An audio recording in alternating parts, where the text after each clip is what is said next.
Hi guys, grabe init no. Wala pang tanghali. Mag-alas 11 pa lang. Kaya naman, sobrang init talaga.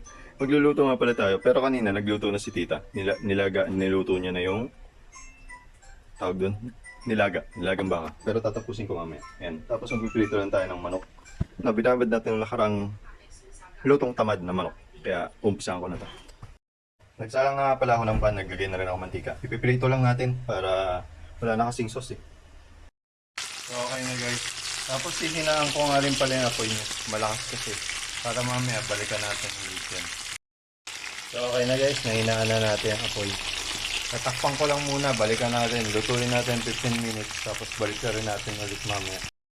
Guys, nabaliktad ko na pala sila. Tapos nilipat ko muna siya kasi pakukuloy natin tong nilagang baka. Para sabay sila maluto. So guys, kumukulo na siya. Pwede natin ilagay itong gulay niya. Wait lang. So okay na guys. Pagkapalitin ko lang sila ulit. Tatakpan ko muna yan.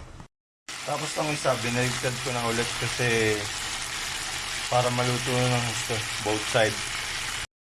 So paano guys? Nakaluto na tayo. Ayan. Sarap ng gulay oh. Gulay lang. Halo na to. Sarap. So paano? Tara.